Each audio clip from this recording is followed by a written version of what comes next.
A gente tem vivido tempos em que nós temos visto claramente as promessas, as palavras do Senhor se cumprindo, a palavra de Deus se cumprindo nesses dias, em que, quando Jesus disse que o amor de muitos se esfriaria, em que essa geração antes da vinda do Senhor Jesus seria marcada por um espírito de frustração muito grande, um espírito de traição, onde as pessoas trairiam umas às outras, onde as pessoas, pais iriam contra os filhos, filhos contra os pais.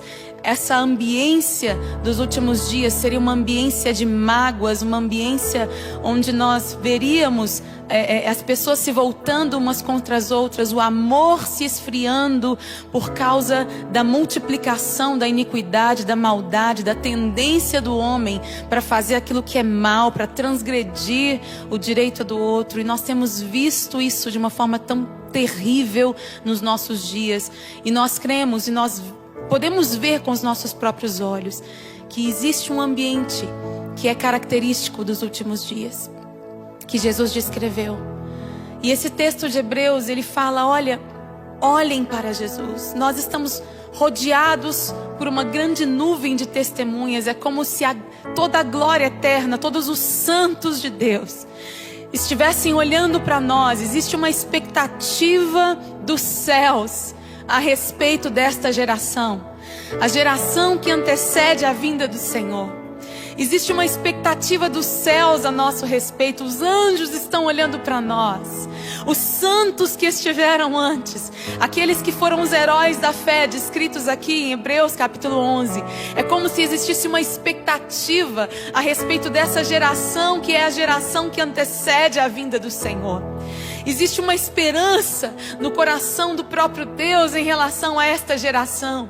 Nós somos uma geração marcada aqui no Ocidente pela facilidade, uma geração marcada muitas vezes pela frieza espiritual, porque para nós as coisas parecem ser muito fáceis, para nós as coisas parecem ser muito cômodas. A igreja vive hoje dentro de uma comodidade muito grande, e quando nós vivemos dentro dessa comodidade, é como se nós nos acomodássemos espiritualmente à nossa realidade, e nós facilmente paramos de buscar ao Senhor, facilmente paramos de orar, facilmente nos esfriamos, permitimos que o pecado venha e nos assedie e nos leve, nos conduza. Facilmente somos como que seduzidos por esse mundo, pelas coisas que há no mundo, e o nosso coração vai sendo arrastado pouco a pouco por esse século, arrastado pouco a pouco pelas frustrações deste século, pelo espírito deste mundo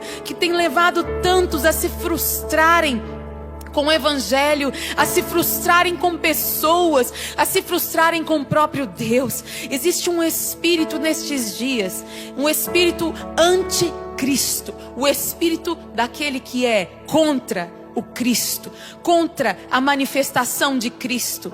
Esse espírito atua no mundo hoje, e o que ele quer é fazer com que esta incredulidade esteja cada vez mais no coração das pessoas. O que ele quer é que cada vez mais estejamos longe do propósito que Deus tem para nós.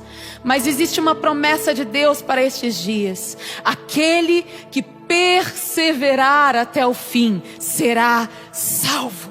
Aquele que se mantiver apesar das seduções desta geração, apesar do ambiente pesado em que esta geração vive, um ambiente de críticas, um ambiente de morte espiritual, um ambiente de afastamento, de frieza, um ambiente onde muitos têm se frustrado. Aquele que perseverar até o fim será salvo. E aqui nós vemos o próprio Jesus. A Bíblia nos diz aqui que Jesus desprezou a afronta. Jesus olhou para a alegria que lhe estava proposta. Ele olhou para uma alegria eterna que estava proposta para ele na glória eterna de Deus. Ele olhou para mim e para você. Ele nos viu, nos enxergou como irmãos, como filhos amados de Deus, como herdeiros de Deus e co-herdeiros com Ele na glória eterna. Jesus olhou para nós, para os povos de todas as línguas, tribos, nações e raça. Ele olhou para a alegria eterna que haveria na grande família de Deus, reunida em torno de um só trono, o trono do nosso Rei, o Senhor dos Senhores, o Rei dos Reis. Jesus olhou para esta alegria e por causa desta alegria, ele desprezou a afronta que ele recebia. Por causa da alegria que lhe estava proposta, ele desprezou as afrontas que ele recebia dos homens. Ele desprezou os açoites que ele recebia. Ele desprezou as mentiras que eram ditas a respeito dele, a injustiça que foi feita a ele, aquilo que diziam a respeito dele, foi desprezado por ele, porque ele tinha um alvo, e o alvo dele era a alegria da glória eterna em Deus Pai conosco. Existia um alvo. Quantas vezes nós nos esquecemos do nosso alvo? Estamos aqui neste mundo e facilmente nos perdemos no meio de tantos objetivos. Nos perdemos porque não temos Cristo Jesus como alvo, como centro. É tão fácil nos perdermos quando nós não temos Jesus como centro. E é tempo de que coloquemos Jesus no centro da nossa vida como propósito principal e como fundamento das nossas vidas. Porque quando Jesus é o fundamento, nós não seremos abalados pelos abalos que vêm. E quando Jesus é o propósito, nós não vamos olhar para aquilo que está acontecendo à nossa volta. As seduções do mundo não vão nos atrair. O mundo e aquilo que está nele, o mundo e o seu pecado, o pecado que está aqui, o pecado que nos rodeia, que tenta nos atrair, não vai nos seduzir, não vai nos amarrar. Nós não vamos carregar malas pesadas atrás de nós, quando nós temos Cristo Jesus como alvo, olhando para Jesus. É o que este texto diz. Olhando para Jesus, o autor e consumador da nossa fé. Jesus é o nosso exemplo maior.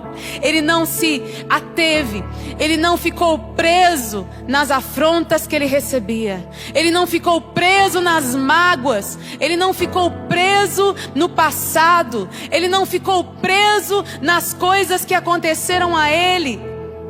Ele prosseguiu para o alvo. Ele tinha um propósito. Que nós tenhamos um propósito e que o nosso propósito seja a glória eterna em Cristo Jesus. É tempo da gente se desvencilhar do pecado que nos assedia, de tudo aquilo que nos embaraça. É tempo da gente se desvencilhar de tudo aquilo que está prendendo os nossos pés espiritualmente, nos impedindo de caminhar em direção ao Senhor. Muitas vezes o que prende os nossos pés, o que nos impede, são coisas lícitas, coisas boas. Muitas vezes as coisas que nos param, nos travam de ter uma vida de oração, uma vida de jejum, uma vida no altar de Deus, uma vida piedosa. São coisas lícitas, coisas boas. Às vezes é o nosso trabalho, nosso muito trabalhar. Não é que isso seja errado, mas é que quando a nossa vida é centrada nestas coisas, nós facilmente nos perdemos. Começamos a amar o dinheiro, a desejar coisas que são apenas coisas, que não tem vida em si mesmo. E nós mesmos nos tornamos sem vida quando nós cultuamos, quando nós damos a nossa vida àquilo que não tem vida. É tempo de fixarmos os nossos olhos e a nossa vida em Cristo Jesus, de abandonar o embaraço e aquilo que nos assedia, o pecado que nos assedia, e correr para o alvo, que é Cristo Jesus. É tempo de abandonar as mágoas, as marcas, as coisas do passado que tentam nos prender, que nos arrastam para longe do Senhor. É tempo de cortar as cordas que nos prendem com este mundo, porque o Senhor Jesus está voltando. Ele está vindo. A sua palavra está se cumprindo dia após dia após dia. E é tempo que estejamos como uma noiva pura, santa, sem mácula e sem ruga, que espera por Ele. que aguarda por Ele. Vamos orar. Senhor Jesus, nós te bendizemos, Senhor. Te agradecemos pela Tua palavra que é viva, que nos alimenta e que nos sustenta, Senhor. Clamamos a Ti, Senhor Deus, que o Teu Espírito venha nos encher, nos tocar com esta verdade, Senhor. Não queremos nos embaraçar, ó Deus, com essas coisas, ó Deus, que o mundo tenta nos oferecer. Não queremos nos embaraçar com o pecado.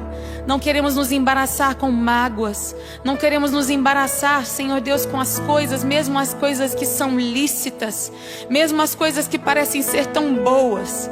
Não queremos nos embaraçar com nada deste mundo, Senhor. Queremos estar livres, livres de todo peso, livres de toda amarra, livres, ó Deus, para estar diante de Ti e cumprir o propósito, Senhor Deus, que nos foi proposto em Ti, Senhor.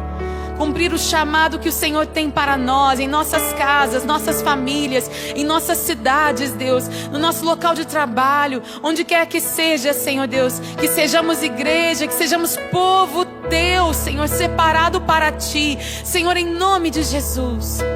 Ajuda-nos, Senhor. Ajuda-nos. Ajuda, Senhor Deus, aquele que se sente triste, aquele que se sente amarrado, Senhor Deus, em depressões, amarrado, Senhor Deus, em problemas, amarrado, Senhor Deus, em drogas, oh Deus, amarrado em vícios. Senhor, tem misericórdia, que o agir do Senhor seja, Senhor Deus, nesta hora, que o Teu Espírito venha trazer liberdade nesta hora, Senhor, em nome de Jesus. Em nome de Jesus, Pai querido, tudo aquilo que impede, ó Deus, seja quebrado, seja desfeito pelas Tuas mãos agora. Todo espírito de mágoa, toda marca do passado, Senhor, seja desfeita, seja curada pelas Tuas mãos nesta hora. Faz isso, Pai querido. Queremos ser como Jesus, ó Pai. Queremos olhar para frente, olhar para o alvo. Não queremos nos ater, ó Deus. Não queremos ser presos em coisa alguma, mas queremos estar completamente nas Tuas mãos, Senhor. Em nome de Jesus, conduza-nos, leva-nos pelo Teu caminho, Senhor. Faz isso, Pai querido, para a Tua glória. Em nome de Jesus, Senhor. Em nome de Jesus. Amém. Toda glória a Jesus. Que o Senhor te abençoe e que você a cada dia busque pertencer apenas a Ele, apenas ao Senhor Jesus. O Espírito que habita em nós tem ciúmes de nós. Ele nos quer, o Senhor nos quer apenas para Ele. Siga-nos nas nossas redes sociais, pelo Instagram, @NívesSoares, também pelo Facebook, Níves Soares Oficial, pelo Twitter, @NívesSoares. Que o Senhor te abençoe em nome de Jesus e que toda a sua vida esteja depositada nas mãos dEle, no altar dEle a cada dia. Nós voltamos no próximo programa, se Deus quiser.